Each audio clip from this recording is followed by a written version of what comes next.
One thing we don't always talk about is the reality of sinners.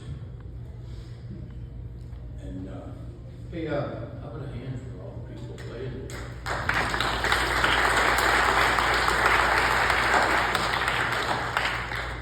So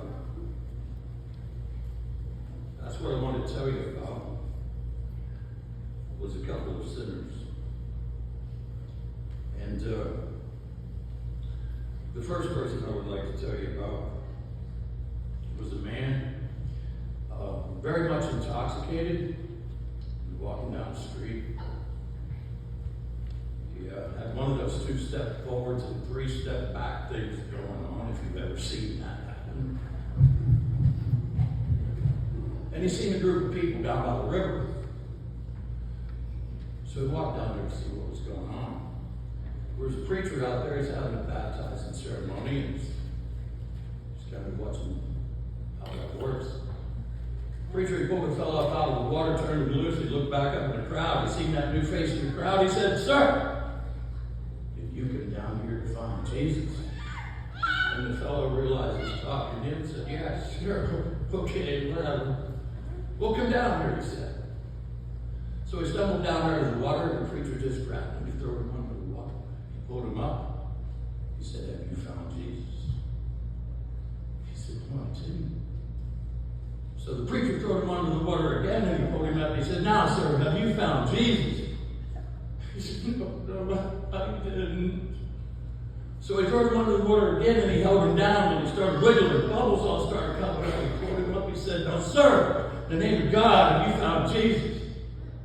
He said, "Buddy, wait. Are you sure that this is where he fell in?"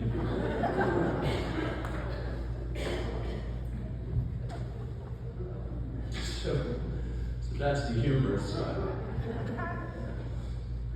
The other man I want to tell you about was a young man of 13 years old, born into a church family, taken to church every week.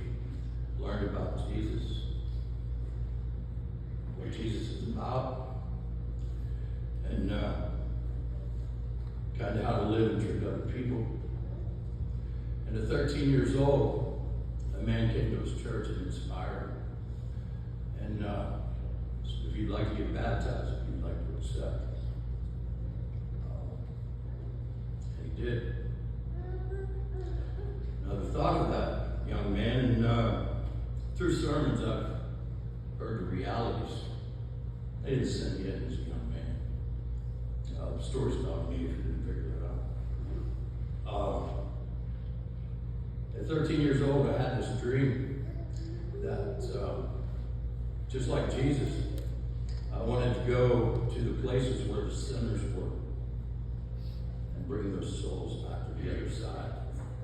And in the sermons, it's been said that sometimes when a person thinks they are at their strongest is actually their weakest point. But the devil clouds that. And so whenever I said how strong I am and what I want to do and what I want to accomplish in the sinners I want to save, the devil stepped in and said, "Let me show you what I can do." And 2 years later, he took my stepfather. My stepfather was the iron hand that held a wild young man in place.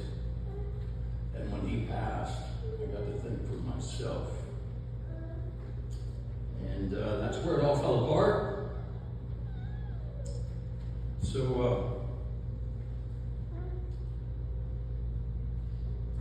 I became one of the sinners that I had anticipated on being able to save. And so this song could have very realistically been written about myself. It's called "None for the Shepherd."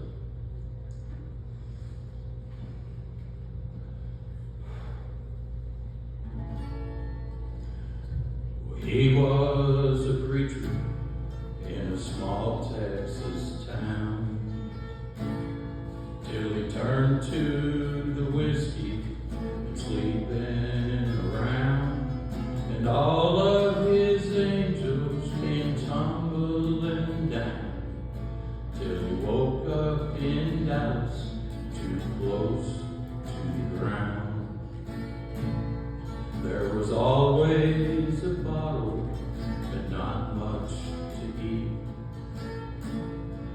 was out on the sidewalk, dead on his feet. And Lord, it's a sad congregation to me when a man of the cloth becomes a man on the street. And it's one for the master, but too hard to keep. And 3 for the grown man that cries in his sleep.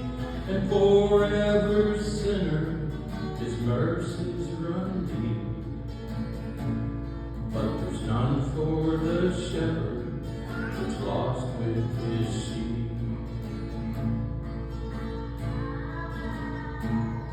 Now he's down at the mission every day around 4. But the soup from the kitchen is what he's there for. And he talks about Jesus and stares at the floor. And nobody knows if he's there anymore. And it's one for the master, but too hard to keep. And 3 for the grown man that cries in his sleep. And forever sinner, his mercy runs deep. But there's none for the